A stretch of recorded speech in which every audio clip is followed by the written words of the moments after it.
Bonsoir, bienvenue à cette rencontre dans le cadre de la consultation sur le projet de refonte du réseau d'autobus du secteur Laurentide-Terrebonne-Ouest.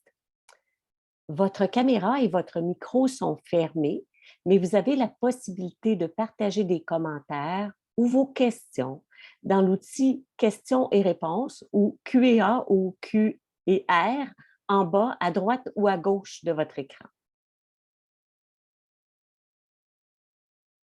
Je suis Marianne Gagnon de l'INM, une organisation indépendante et non partisane qui a pour ambition d'accroître la participation des citoyennes et des citoyens à la vie démocratique.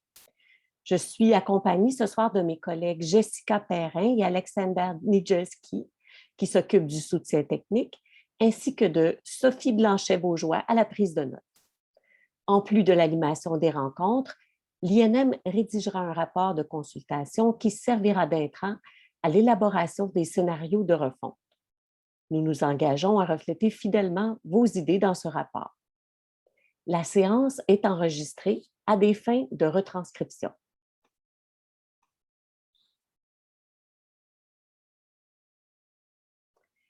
L'INM accompagne EXO dans le cadre de cette démarche de consultation qui vise à mieux répondre aux besoins des citoyennes et des citoyens de votre secteur. Avec nous de l'équipe d'EXO, Julien Grégoire, conseiller principal, développement des réseaux pour le secteur Laurentide-Terrebonne-Ouest. Claudia Brunet-Bourbeau, conseillère, contenu numérique, marketing et communication. Catherine Beaulieu, directrice, développement des réseaux. Marc Bélanger, conseiller principal, stratégie de transport. Et Claude Pelletier, conseillère, communication externe et affaires publiques. Les objectifs de la consultation publique sont de capter les besoins et les préférences de la population afin de dégager les grandes orientations qui permettront de développer des scénarios de desserte. Cette rencontre a pour objectif plus spécifique de vous informer sur le projet de refonte du réseau d'autobus, le processus de consultation en ligne et les prochaines étapes de la démarche de consultation. C'est également vous entendre sur les problématiques vécues en matière de transport et sur vos attentes et besoins. Cette rencontre est en somme l'occasion de vous présenter les grandes lignes du projet, de vous informer de la démarche de consultation et de vous entendre sur vos préoccupations à l'égard de votre secteur. La séance se déroulera comme suit. Tout d'abord, une activité sur vos habitudes et votre expérience de mobilité, qui sera suivie d'une présentation de la refonte du réseau. En seconde activité, portant sur les préoccupations à l'utilisation du transport collectif. Cette activité sera suivie d'informations sur le processus de consultation publique. Une troisième activité portera sur vos habitudes et votre expérience de mobilité. Et cette activité sera poursuivie avec une période d'échange. Et enfin, il y aura une quatrième activité portant sur l'attractivité du transport collectif qui sera suivie du rappel des prochaines étapes et du mot de la fin.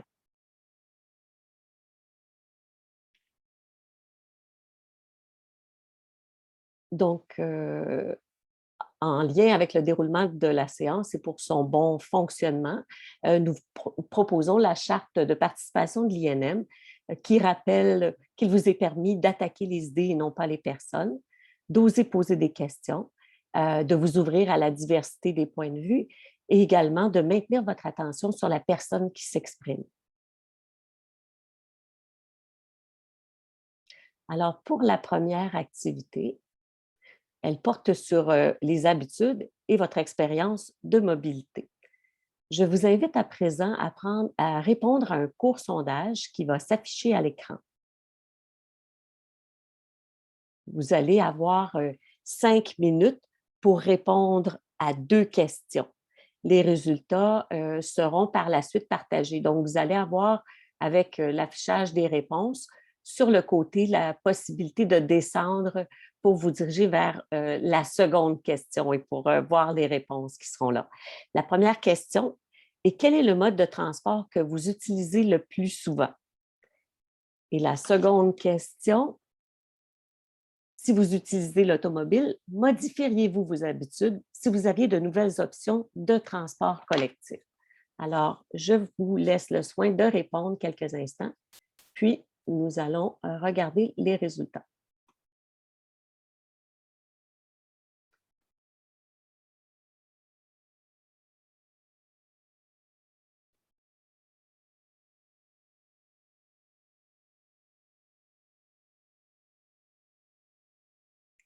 Alors, nous recevons toujours les réponses.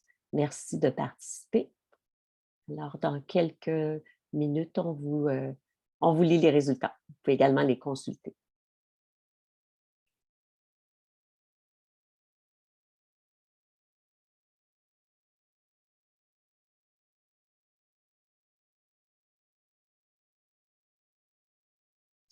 Donc, encore quelques secondes pour répondre au questionnaire, peut-être 1 ou 2 minutes maximum, puis on va regarder les réponses.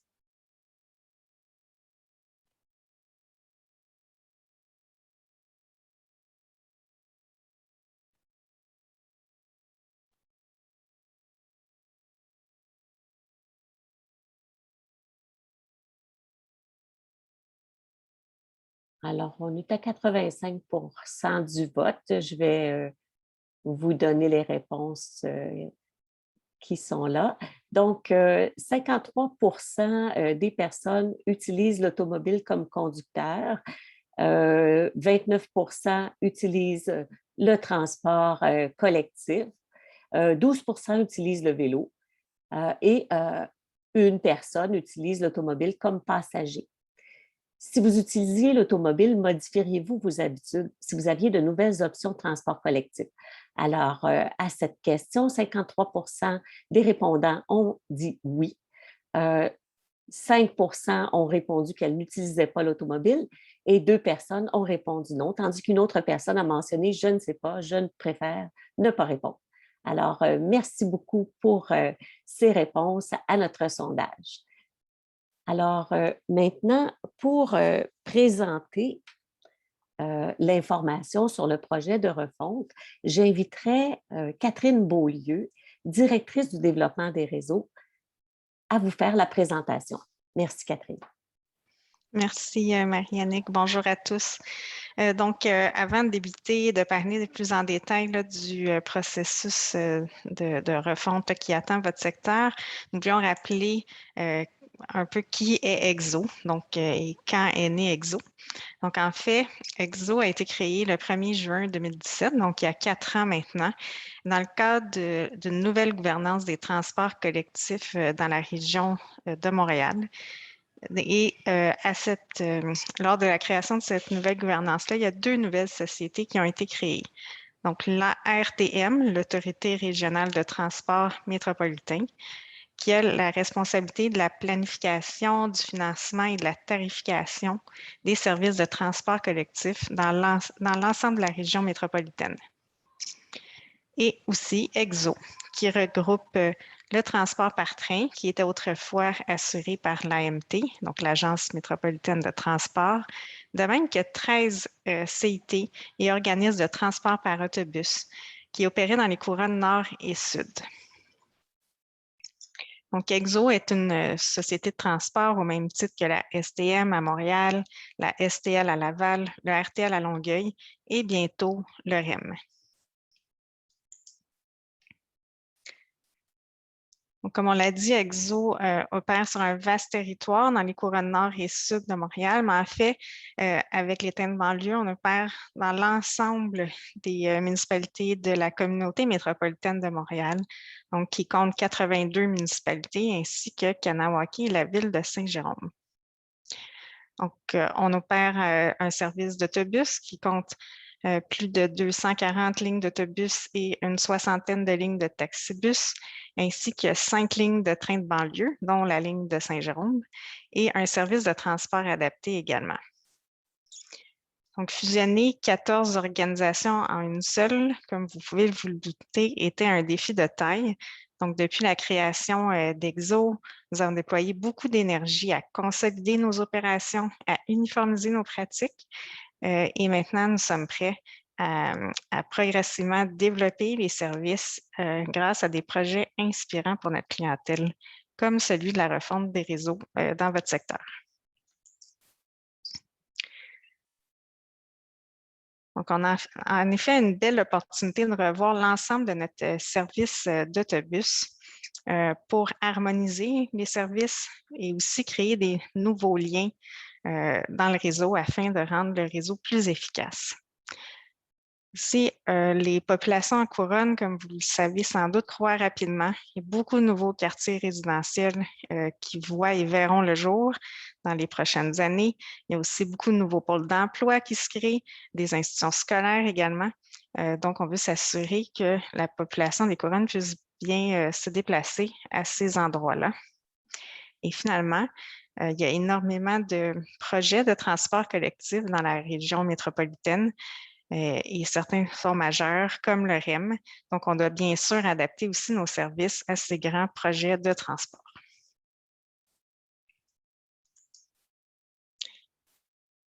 On parlait du REM, donc c'est sûr que ce nouveau mode-là, donc ce train léger, un peu à l'image d'un métro qui va voir le jour, va venir changer la donne dans la région. Donc, on voulait s'assurer que tout était prêt pour la première antenne du REM qui arrivait sur la Couronne Sud. Et c'est pour ça qu'on a débuté notre vaste projet de refonte de réseau sur la Couronne Sud aux abords de Brossard. Maintenant, cette phase de planification-là est terminée. Donc, on l'avait amorcée en 2019. On l'a terminée en début d'année. Et on attaque maintenant les deux autres secteurs. Donc, le secteur de Laurentides et Terrebonne-Ouest qui nous concerne ce soir, mais aussi en parallèle, on travaille sur le secteur de la presqu'île, donc les environs de Vaudreuil. Et ceci en lien avec deux autres antennes du REM qui vont être mises en service en 2024.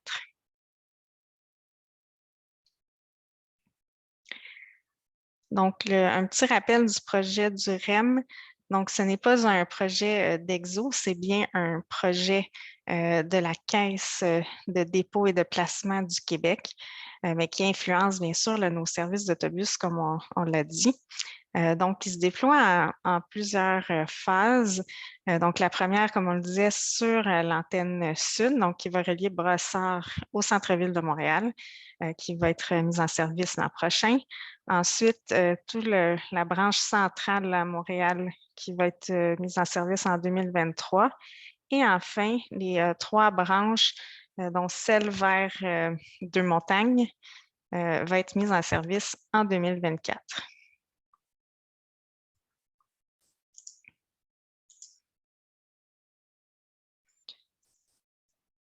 Donc, pour le secteur Laurentide, donc le territoire qui est visé, c'est vraiment les 16 municipalités qui composaient, entre autres, là, pour certains, l'ancien CIT Laurentide, mais on a aussi inclus une portion de la ville de Terrebonne, donc l'extrémité ouest de Terrebonne, parce qu'il y avait beaucoup de déplacements entre Laurentide et ce secteur-là.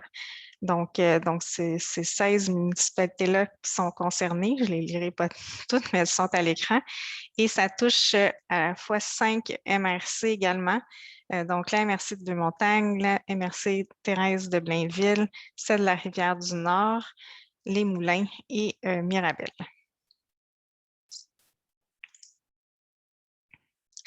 Donc, je vous invite maintenant à écouter une courte vidéo qui explique en images le projet de refonte.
Donc, je vais poursuivre en illustrant les grands volumes de déplacement qu'on peut voir actuellement dans le secteur des Laurentides et de Terrebonne-Ouest.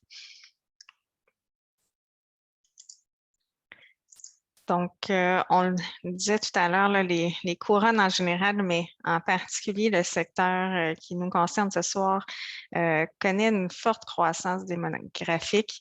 La MRC de Mirabel, notamment, connaît la plus forte croissance du Québec, toutes MRC confondues. Il y a également les MRC des Moulins de la Rivière-du-Nord qui connaissent parmi les plus fortes croissances au Québec. Il y a également une forte croissance de l'emploi, entre autres, encore une fois, à Mirabel et à la Rivière-du-Nord. Et il y a plusieurs projets de transport en commun ou de transport en général qui vont voir le jour dans les prochaines années, qui pourraient changer aussi ou offrir des nouvelles possibilités de déplacement. On a parlé du REM tout à l'heure. Il y a également à mentionner des projets du ministère des Transports du Québec sur l'autoroute 19, par exemple, dans le cadre du prolongement de l'autoroute 19, qui viendrait potentiellement ajouter des stationnements incitatifs et des voies réservées pour les autobus, et aussi un projet de voies réservées sur l'autoroute 15 par le ministère des Transports dans le cadre de leur grand projet de réfection de l'autoroute.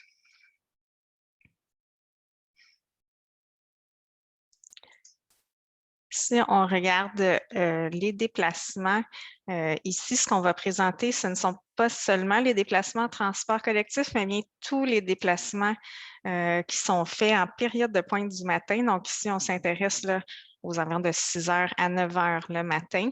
Et ce sont des données issues de l'enquête origine-destination de 2018. Donc, l'enquête origine-destination, c'est une vaste enquête qui a lieu dans la grande région métropolitaine de Montréal chaque 5 ans. Donc, la plus récente a lieu en 2018. Donc, ce qu'on peut voir, c'est qu'au total, donc encore une fois, tout mode confondu, dans la période de pointe du matin, il y a plus de 200 000 déplacements qui sont faits dans le secteur des Laurentides, Terrebonne-Ouest. La plupart de ces déplacements-là sont des déplacements internes. Donc, la majorité, lorsqu'on dit interne, ça veut dire soit ils sont faits à l'intérieur d'une même municipalité, ce secteur-là, ou dans les municipalités voisines, mais toujours à l'intérieur du secteur Laurentide-Terrebonne-Ouest. Il y a également des déplacements vers Montréal-Centre et le centre-ville dans une proportion de 10 %. Laval attire également beaucoup de destinations, donc autour de 9 %. Ensuite, le reste de la couronne nord, donc des municipalités comme Terrebonne, Mascouche, Repentigny, l'Assomption, pour n'en nommer que quelques-unes, vont attirer environ 4 % des déplacements, mais il y a aussi 12 % de déplacements qui proviennent de ces régions-là et qui vont vers Terrebonne et vers Terrebonne-Ouest et Laurentide. Et finalement, il y a aussi certains déplacements à destination de l'ouest de l'île de Montréal, à la hauteur de 3 %. Donc, parmi tous ces déplacements-là en pointe du matin, il y a 9 % qui sont réalisés en transport collectif. Par contre, si on s'intéresse aux déplacements vers Montréal-Centre, vers le centre-ville de Montréal, pardon, là, il y a 83 % de ces déplacements-là qui sont faits en transport collectif. Et sur l'ensemble de l'île de Montréal, la part modale du transport collectif s'élève à 44 %.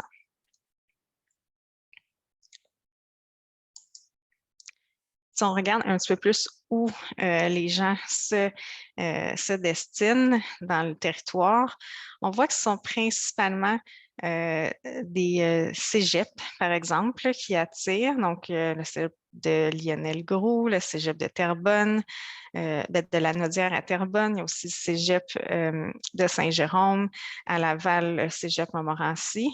Donc, les cégeps attirent beaucoup de déplacements. Certains hôpitaux aussi sont des grands générateurs. Donc, l'hôpital Saint-Eustache, celui de Saint-Jérôme notamment. Beaucoup de lieux de magasinage, la place Rosemère, les outlets à le Carrefour du Nord à Saint-Jérôme, le Carrefour Laval à Laval, qui est à l'extérieur aussi, au centre-ville. Et finalement, les zones industrielles aussi ressortent assez fortement, comme par exemple l'Aérocité à Mirabel, d'autres qui sont à Saint-Eustache, à Saint-Jérôme, à Boisbriand aussi.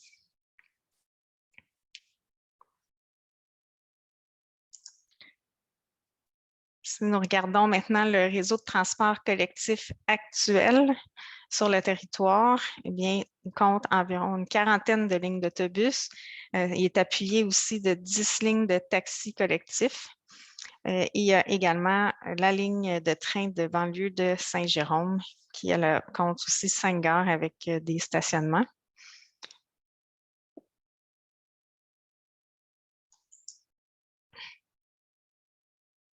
Donc, ça faisait le tour du petit portrait des déplacements actuels. Donc, je retournerai la parole à Marie-Annick pour l'activité 2. Merci beaucoup, Catherine. Alors, l'activité 2 porte sur vos préoccupations par rapport à l'utilisation du transport collectif. Alors, je vous invite encore à répondre à un court sondage avec le lien qui est déposé dans l'outil Converser. Donc, l'outil Converser, vous le retrouvez au centre, probablement du bas de votre écran, et vous allez retrouver le lien pour participer. La question est, avez-vous des commentaires ou des préoccupations concernant le réseau de transport actuel? Donc, nous allons attendre que vous vous connectiez et vos réponses pour les souligner.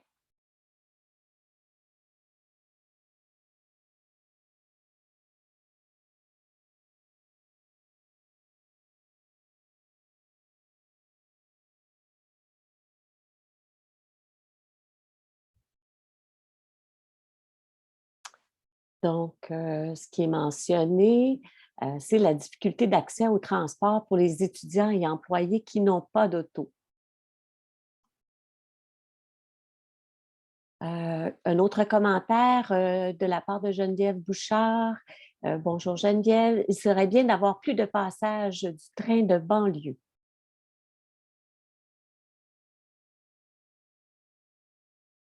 Donc, autre commentaire, les cégeps génèrent beaucoup de déplacements. Or, il est difficile de s'y rendre en raison de la ligne qui couvre Saint-Jérôme. Autre commentaire, le service inadéquat à l'intérieur de la municipalité pour aller au centre-ville, ça va bien. En temps normal, il manque de stationnement et de sièges sur le train de banlieue. On se demande également s'il y aura des expansions du réseau de transport dans les nouveaux quartiers de Saint-Jérôme. Il y a un quartier, le quartier Montmartre, qui n'est pas desservi. On mentionne que les autobus locaux, comme par exemple la 80 et la 81, ne sont pas alignés avec les autobus 404 sur la route 404, je crois. Avoir plus de fréquences d'autobus la fin de semaine pour l'autobus 28, qui est demandé. Autre commentaire, les retards sont souvent attribués à Saint-Jérôme. Une ligne express Lionel-Groux serait souhaitable. Donc, merci beaucoup d'avoir répondu. Je vois qu'il y a d'autres préoccupations qui se reflètent dans la conversation.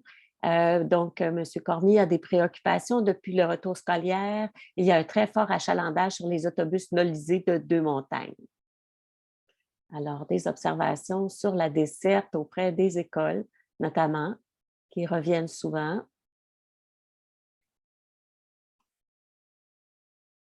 Donc, je crois avoir lu pas mal tous les commentaires.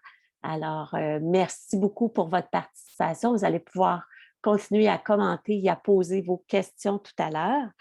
Mais tout d'abord, j'inviterai à nouveau Catherine Beaulieu à nous parler, à nous donner de l'information sur le processus de consultation publique. Merci, Marie-Annick. Peut-être juste avant que j'aborde ce sujet, je vois qu'il y avait une question par rapport au pourcentage de déplacements qui ont été présentés plus tôt. Donc, il y avait un 52 de déplacements internes et la somme des autres déplacements sur la carte était 42. Donc, ça ne faisait pas 100. Donc, belle observation, Madame Tapin. En fait, les autres, c'est qu'ils sont plus diffus, le reste des déplacements. Donc, par exemple, il pourrait en avoir certains sur la couronne sud, certains aussi qui vont à l'extérieur du territoire de la CMM vers le nord. Donc, ils n'étaient pas illustrés parce que c'était un petit peu plus diffus sur la carte. Mais merci de votre question. Donc, quelques mots sur le processus de consultation publique. En fait, la séance de ce soir, cette séance d'information, fait partie de notre première étape de consultation publique où on souhaite savoir vos préoccupations et bien comprendre vos besoins pour éventuellement se doter d'orientation pour nous permettre de dessiner le nouveau réseau. Donc, cette phase de consultation publique était précédée de lancement avec les élus des différentes municipalités concernées qui a eu lieu au printemps dernier. Et puis ensuite, d'avril à juin, nous avons aussi rencontré diverses parties prenantes, par exemple le milieu associatif, certains grands employeurs, certains cégeps pour comprendre aussi leurs préoccupations. Donc maintenant, c'est à vous, le public, d'avoir la parole. Et puis, tous les résultats qu'on va avoir recueillis à travers cette phase de consultation-là vont nous permettre de concevoir des scénarios, des réseaux qu'on va tester et on viendrait vous représenter en consultation les nouveaux scénarios l'an prochain, donc à l'automne 2022. Et au préalable, on va s'assurer d'avoir aussi rencontré les municipalités. Et puis, ceci va nous mener, suite à ces consultations-là sur un nouveau réseau, à avoir un réseau final bonifié à la fin de l'année 2022. Ceci va nous laisser un petit peu plus d'1 an pour bien préparer tous les changements et la mise en service du nouveau réseau d'autobus à temps pour l'arrivée du REM en 2024. Donc, quand on parle ici d'opérationnalisation du nouveau réseau, ce qu'on entend, c'est vraiment tout préparer la communication et l'accompagnement clientèle, aussi toute la formation des chauffeurs, donc tout ce qui doit être fait et préparé, même physiquement là, sur le réseau, les changements aux arrêts et tout ça pour être prêt pour l'ouverture du REM, comme je le disais, à l'automne 2024.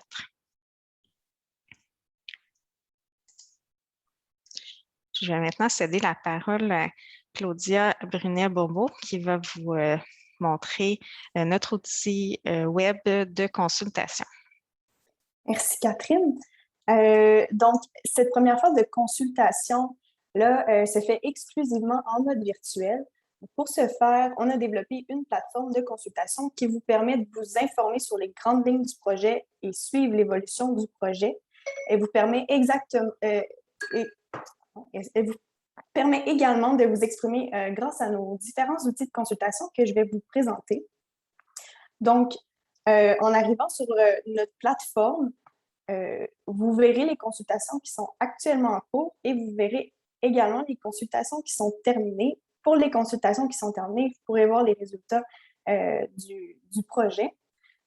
Pour les consultations en cours, comme Laurentides et Terrebonne-Ouest, en arrivant sur la page, vous devinerez dans le fond que toute l'information qui s'y trouve contient en fait toute l'information sur le projet et également nos outils de consultation. Quand je parle des informations sur le projet, en cliquant sur « Découvrir le projet », vous trouverez les grandes lignes dont on a parlé aujourd'hui, la capsule qui a été présentée aujourd'hui et quelques informations supplémentaires. Vous trouverez également à votre droite la carte du territoire de Laurentides et Terrebonne-Ouest. Les prochaines étapes du projet, donc en fait, toutes les étapes du projet, vous pourrez suivre l'évolution du projet sur cet outil. Plus bas, on mettra à jour tout au long les documents utiles, donc comme par exemple, pour l'instant, nous avons le rapport de consultation avec les parties prenantes que vous pourrez consulter et éventuellement, on mettra le rapport de consultation, de cette grande première consultation publique-là, et ainsi de suite. Donc, ça sera à jour. Et si vous avez des questions, nous avons une foire aux questions. La foire aux questions, vous y retrouverez tout plein de questions. Et si jamais vous ne trouvez pas la réponse à votre question, vous pouvez toujours nous contacter en remplissant le formulaire qui se trouve en cliquant sur cette boîte. Donc, pour ce qui est et également, avant que j'oublie, la séance de ce soir est enregistrée et elle se trouvera demain matin sur cette page également. Pour ce qui est des outils de consultation, vous trouverez le sondage. En cliquant ici, vous pouvez répondre au sondage. Il faut prévoir environ 10 à 15 minutes pour répondre au sondage. Et sinon, nous avons un nouvel outil qui est la carte interactive. La carte interactive, en cliquant dessus, vous permet en fait d'utiliser les épingles qui se trouvent ici. Vous pouvez vous promener sur la carte et déposer votre épingle à un endroit. Vous pouvez ajouter vos commentaires, puis on vous demande en fait pourquoi ce lieu pourrait-il être mieux desservi. On vous offre des choix, puis ça ressemble à ça. Sinon, pour se réchauffer un petit peu, pour donner votre opinion sur le projet de refonte des réseaux d'autobus, je vais céder la parole à Marie-Annick qui a une troisième activité pour vous et des questions. Voilà. Merci Claudia, merci Catherine. La troisième activité que nous allons vous proposer porte sur vos habitudes et votre expérience de la mobilité. Alors, la troisième question est visible sur votre écran ou sera visible sur votre écran. Vous allez avoir 5 minutes pour y répondre ou un peu moins et les résultats seront par la suite partagés à l'écran. La question: qu'est-ce qui ferait que vous utiliseriez davantage le transport collectif? Et vous pouvez donner 3 réponses cette fois-ci. Je vous laisse le soin de répondre à cette question.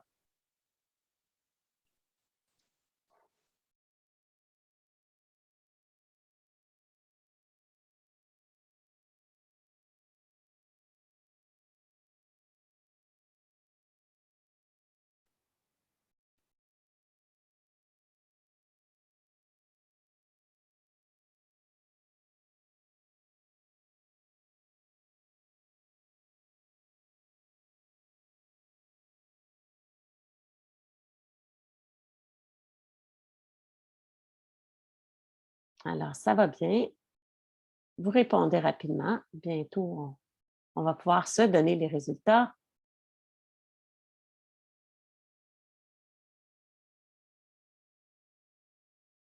Donc, allons-y avec des résultats presque finaux. Donc, ce qui est demandé. Donc, 63% des participants demandent des trajets plus fluides. Donc, pour utiliser davantage le transport collectif. Plus de places de stationnement dans les stationnements incitatifs sont demandées par 38% des répondants. 31% des répondants parlent d'informations en temps réel sur l'état du réseau et 2 répondants sur 16 parlent de l'accès au Wi-Fi ainsi que des installations pour garer son vélo en sécurité au terminus d'autobus et ou aux gares. Donc, je regarde, il y a une question également. Je vous remercie beaucoup d'avoir participé à ce sondage. Très intéressant, vos résultats. Nous allons maintenant aborder la période de questions et de réponses. Donc, nous vous invitons, comme nous l'avons mentionné tout à l'heure, à poser vos questions dans l'outil Q&R ou Q&A. Donc, vous trouvez en bas à droite normalement, mais ça peut être à gauche aussi de votre écran.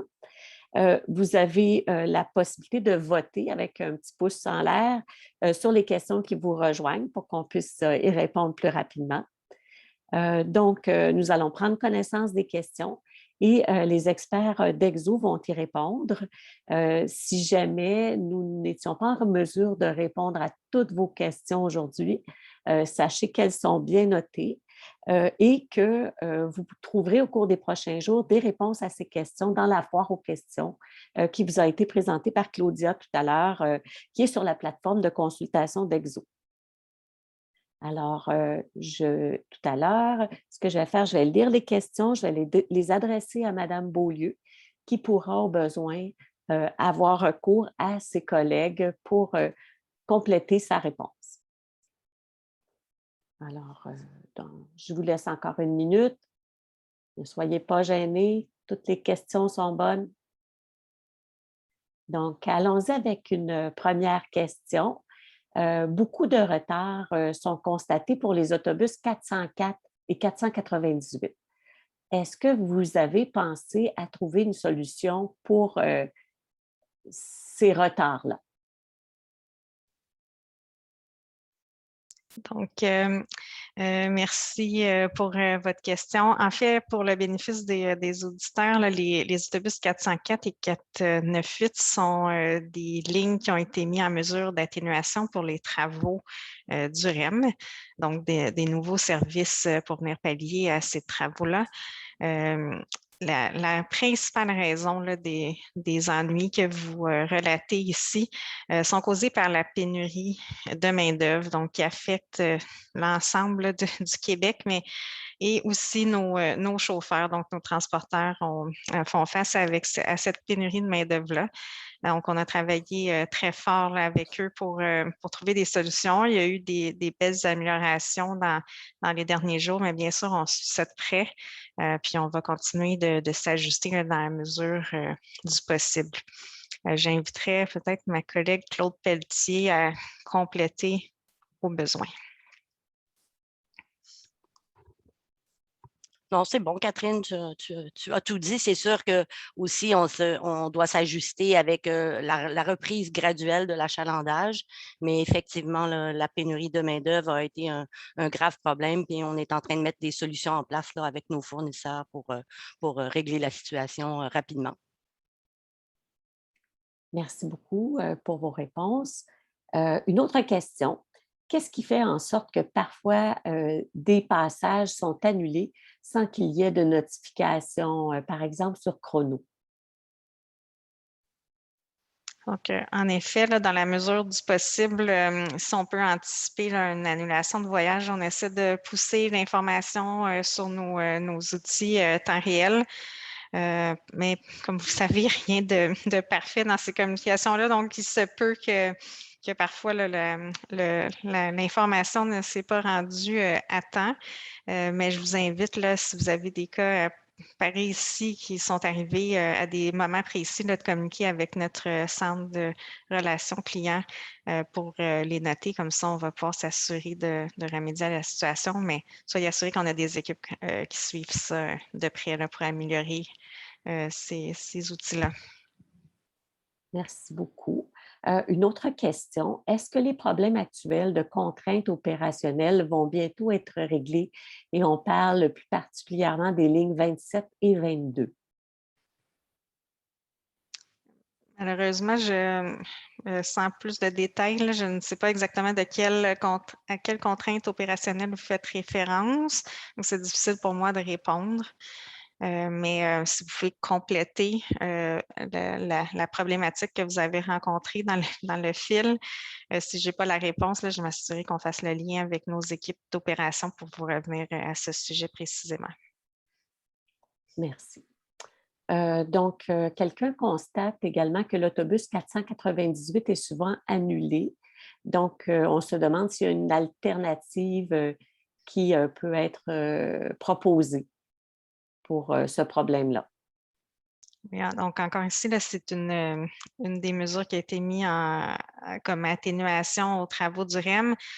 Comme vous comprendrez, là, c'est sûr que justement, on est en situation de travaux, donc avec beaucoup d'inconnus là, sur les temps de trajet, sur la circulation. Donc, ça amène beaucoup d'aléas, ce qui fait que c'est un petit peu plus difficile à maintenir la qualité dans des situations comme ça. Donc, oui, on suit ça de près. Comme on le dit, on voit si c'est possible d'ajouter du service. On s'assure de remédier aux problèmes de chauffeur.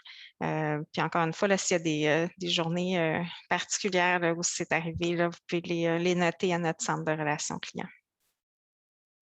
Merci. Autre question. J'y vais en ordre où elles apparaissent. Serait-il possible de créer une ligne de bus est-ouest ralliant deux montagnes jusqu'à Repentigny, en passant par Sainte-Thérèse et Terrebonne, pour finalement offrir une desserte rapide d'un bout à l'autre de la couronne nord, plutôt que d'avoir des lignes courtes et scindées pour chaque opérateur? Oui, en fait, tout à fait.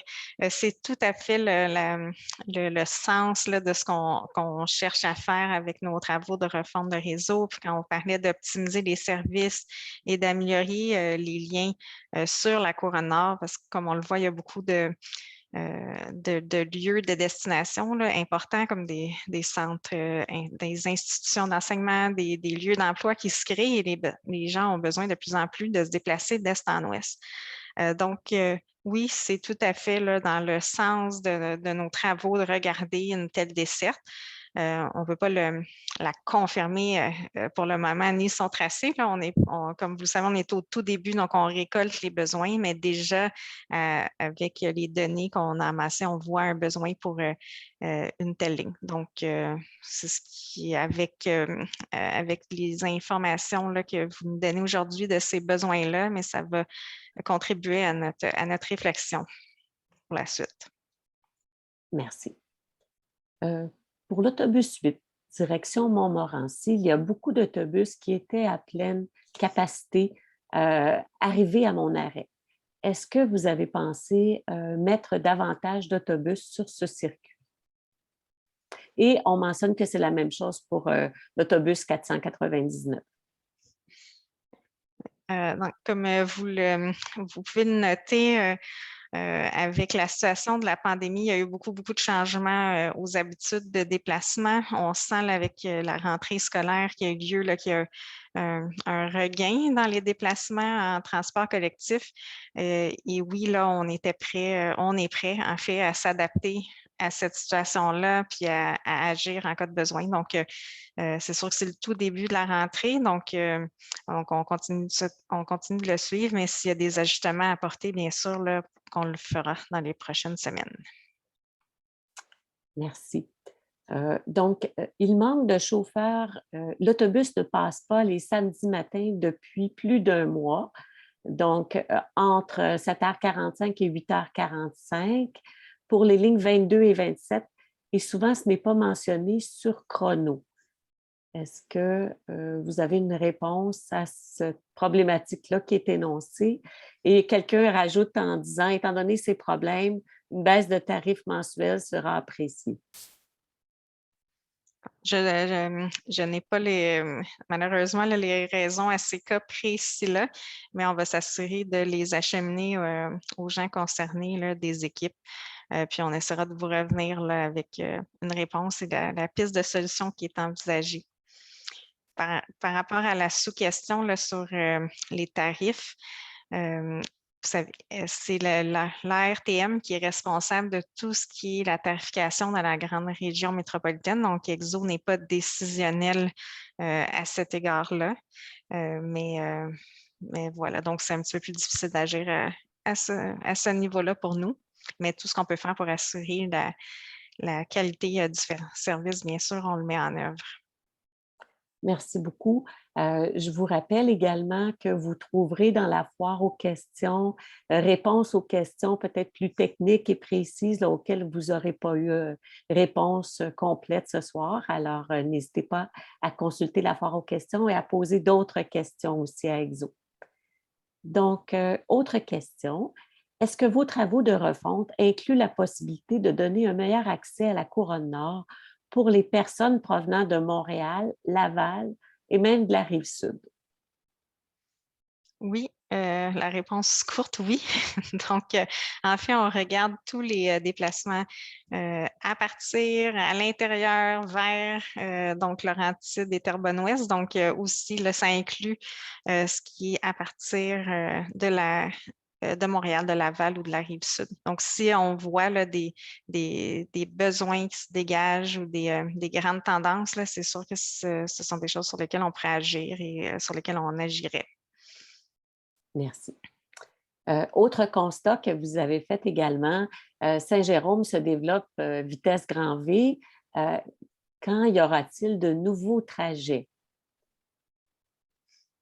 Donc, comme on le disait, notre échéancier, c'est de s'arrimer avec l'ouverture du REM à Deux-Montagnes en 2024.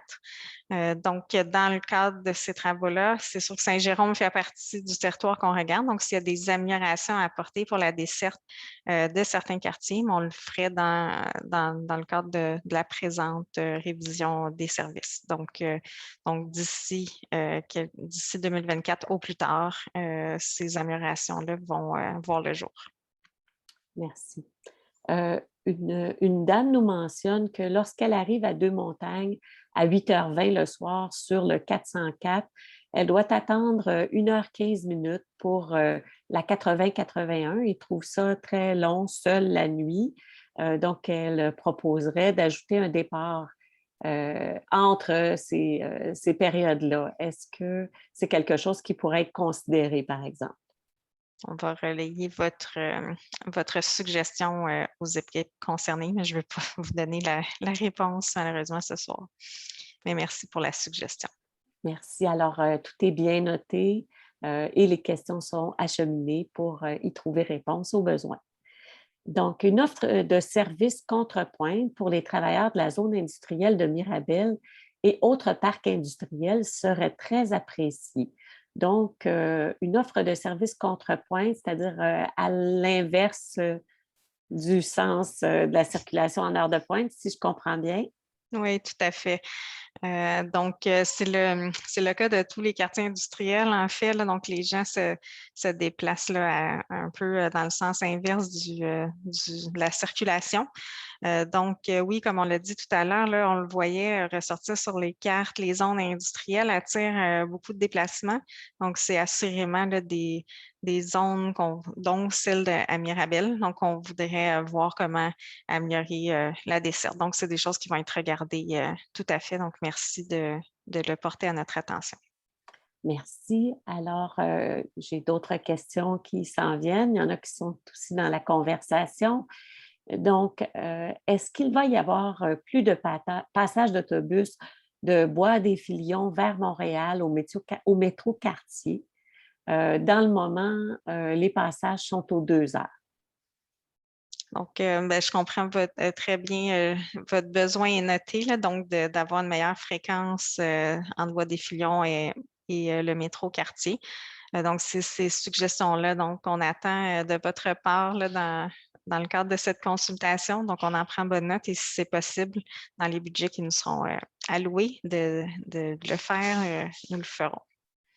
La même dame mentionne que pour les lignes de train, il y a également pas assez de passages en dehors des heures de pointe. Par contre, elle mentionne que c'est pratique maintenant que c'est compris avec la carte mensuelle. Alors, pour la première partie de l'observation, est-ce que vous avez un commentaire?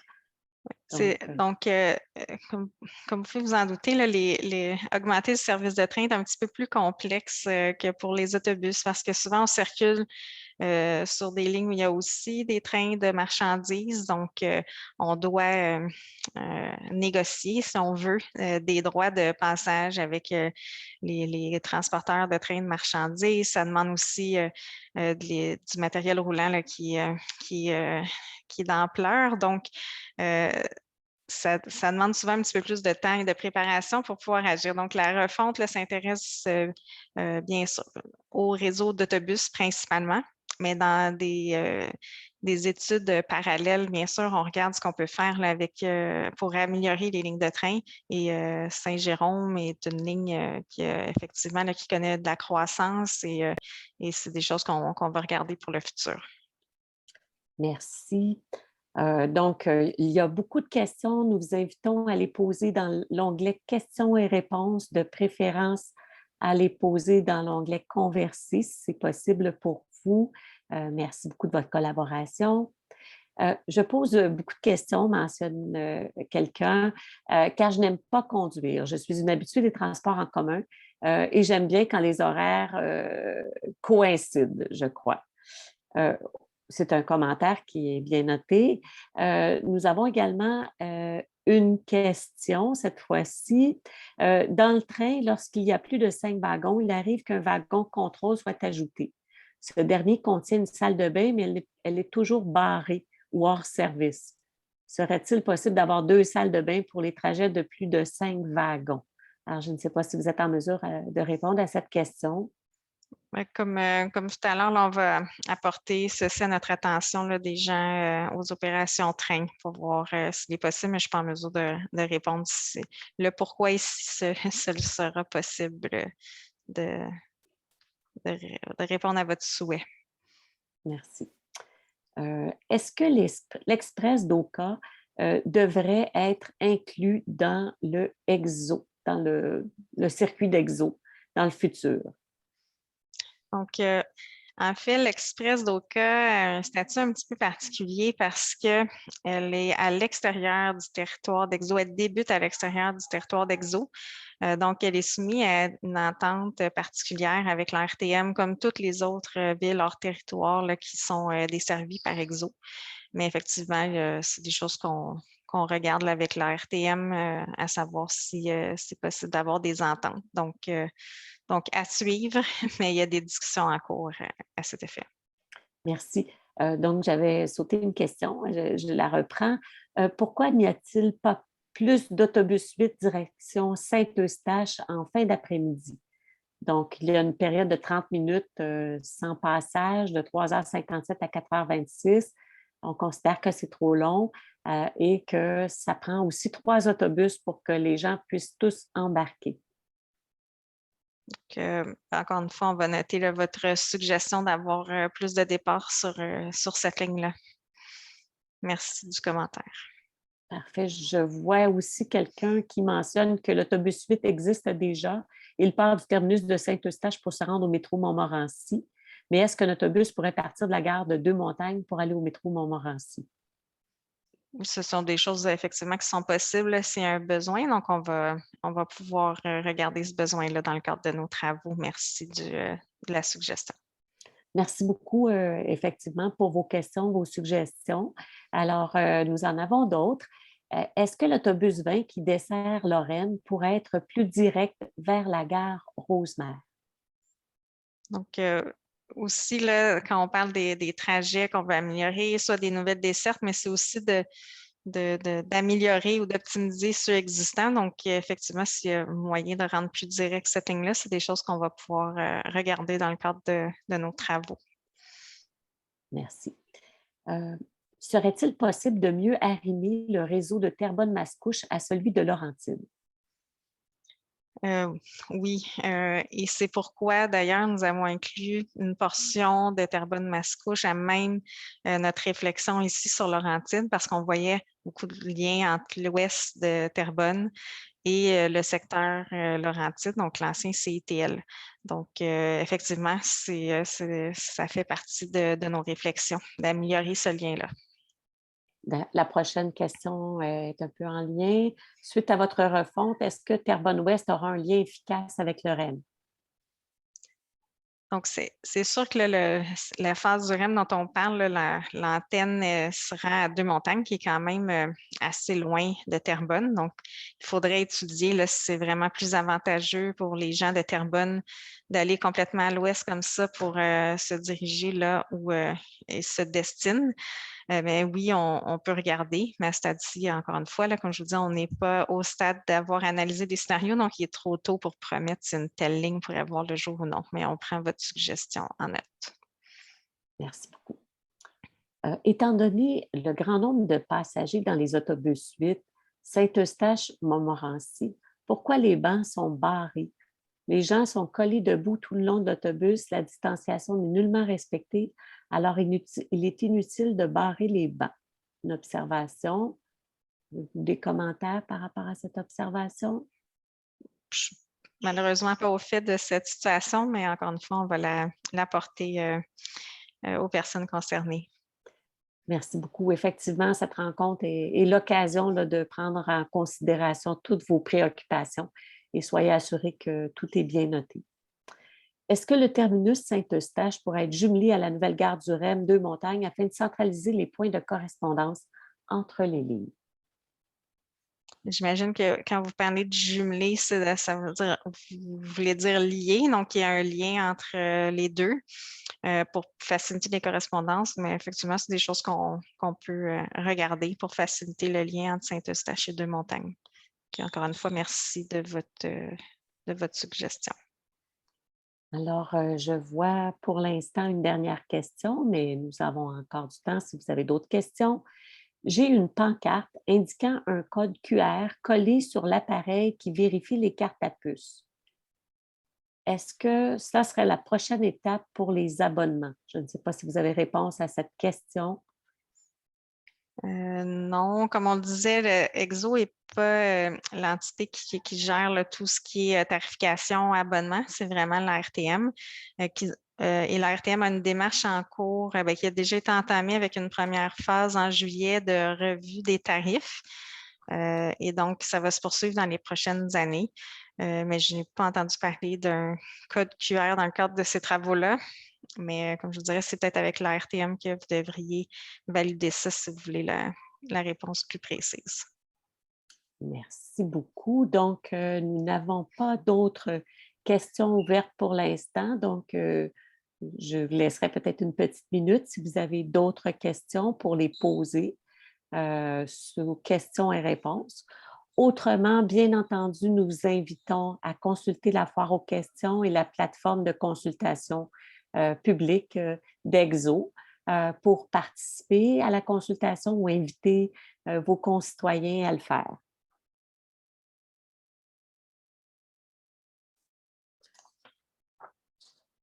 Donc, puisqu'il n'y a pas de questions ouvertes, je poursuivrai avec une dernière activité avant le rappel des prochaines étapes, une activité qui porte sur l'attractivité du transport collectif. Alors, nous avons une dernière activité à vous proposer, comme je le mentionnais. Vous trouverez le lien pour y participer dans l'outil Converser. En quelques mots, décrivez un service collectif qui correspond à vos besoins de déplacement. Alors, vous pouvez parler de temps de parcours, de fréquence, de simplicité, d'efficacité, de correspondance, de temps de marche, etc. Donc, prenez quelques minutes pour y répondre et nous lirons les réponses dès que ce sera possible.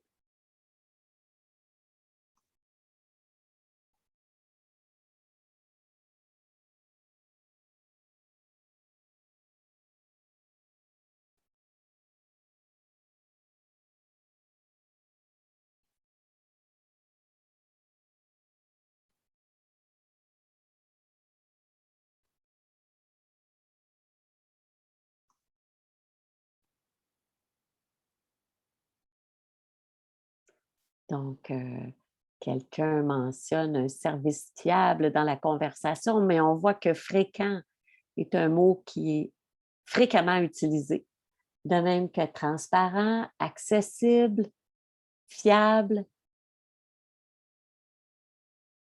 un service où il y a de la sécurité avec un respect des horaires, moins de correspondance, donc fréquemment fréquent, respect des horaires, rapidité, efficacité,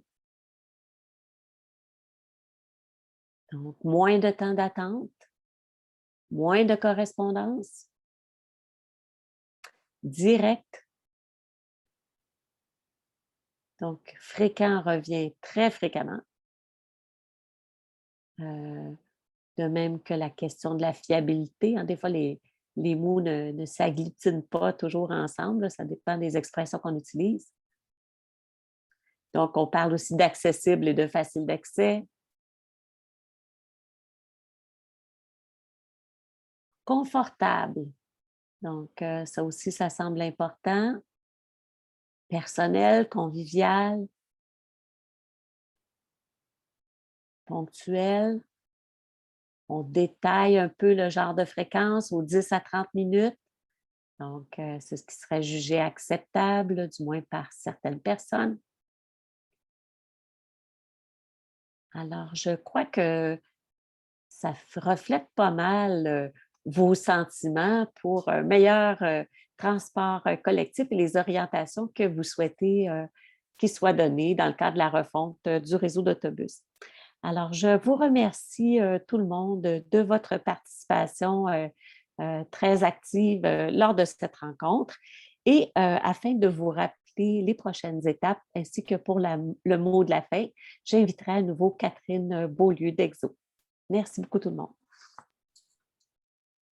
Et merci à tous là, pour votre participation. Merci pour tous les éléments que vous nous avez apportés aujourd'hui. J'ai noté beaucoup de vos préoccupations en lien avec le service actuel, notamment sur des problèmes des fois de fiabilité, de ponctualité, certaines synchronisations qui pourraient être améliorées dans les services, de la fréquence ajoutée. Donc, soyez assurés là, que s'il y a des actions qui peuvent être mises en place par Exo là, à court terme pour ces problématiques-là, on le fera. Mais on note aussi que pour le plus long terme, donc dans le cadre de notre consultation, s'il y a des nouveaux services qui peuvent être mis en place vers des nouveaux quartiers qui peuvent être desservis ou des liens qui pourraient être améliorés de façon plus substantielle, on les prend aussi en note pour le futur. Mais s'il y a des préoccupations que vous avez amenées qui peuvent être résolues plus rapidement, là, soyez assurés que nos équipes vont travailler fort à cet effet. Donc, oui, donc j'en profite pour vous rappeler là, les autres étapes, en fait, les prochaines étapes de notre projet. Donc, comme on le disait, c'est une première consultation, une première phase où on capte vraiment vos besoins et vos préoccupations pour nous aider à dessiner le réseau du futur. Et une seconde consultation publique est prévue l'an prochain sur des scénarios de desserte. Ensuite, je vous invite bien sûr à aller sur notre plateforme. Là, vous avez l'adresse web à l'écran, consultation avec un s.exo.québec pour remplir le sondage qui va nous permettre aussi de recueillir d'autres éléments, d'aller plus en détail là, sur certaines de vos préoccupations et aussi d'aller mettre sur la carte interactive s'il y a des lieux ou des problématiques là, à porter à notre attention ou des lieux qui devraient être mieux desservis. Donc, je vous invite aussi à consulter la foire aux questions sur notre plateforme qui va aussi venir répondre là, dans les prochains jours à certaines de vos préoccupations auxquelles on n'a pas pu répondre ce soir. Donc, je vous remercie une dernière fois là, pour votre belle participation, pour votre temps. C'est vraiment important pour nous de vous écouter et vos commentaires vont nous permettre de réviser le réseau pour qu'il réponde le mieux possible à vos besoins. Donc, merci et une excellente soirée. Au plaisir de vous recroiser.